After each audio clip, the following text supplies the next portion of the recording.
আক্রান্ত শিশুদের ICU support নেই ময়মনসিংহ মেডিকেল কলেজ হাসপাতালে, ফলে বাড়ছে মৃত্যু ঝুঁকি।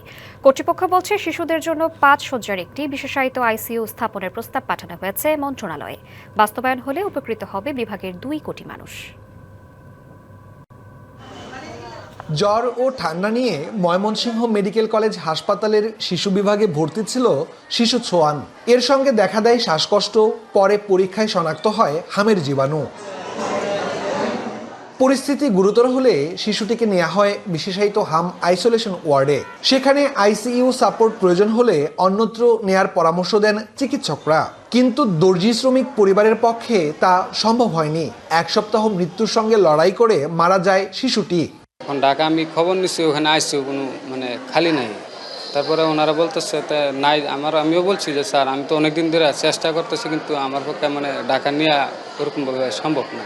ময়মনসিংহে প্রতিদিনই বাড়ছে হাম ও উপসর্গ থাকা রোগীর সংখ্যা। 17 মার্চ থেকে 30 এপ্রিল পর্যন্ত ময়মনসিংহ মেডিকেলে প্রায় 1000 শিশুকে চিকিৎসা দেওয়া হয়েছে। চিকিৎসাধীন অবস্থায় মারা গেছে 20 জন।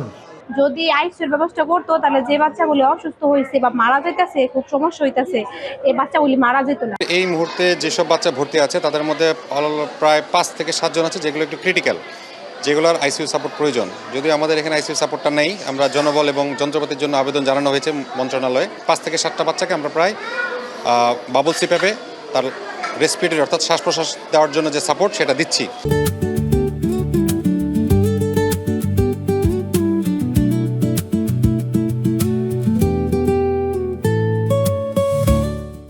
রোগীর চাপ বাড়ায় হাসপাতালের 8ম তলায় চালু করা হয়েছে বিশেষায়িত আইসোলেশন ওয়ার্ড। আক্রান্ত অনেক শিশুর আইসিইউ সাপোর্ট প্রয়োজন হলেও সেই সুবিধা নেই।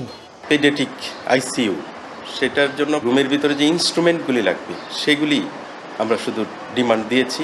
এখন যদি মিনিস্ট্রি আমাদেরকে সেগুলি সাপ্লাই দেয়, সাথে ম্যান পাওয়ার সাপ্লাই দেয়, তাহলে আমরা ওইটা স্টার্ট করতে পারবো। যেটা আমরা রেফার করছিলাম সেগুলি আর হয়তো রেফার করা লাগবে না।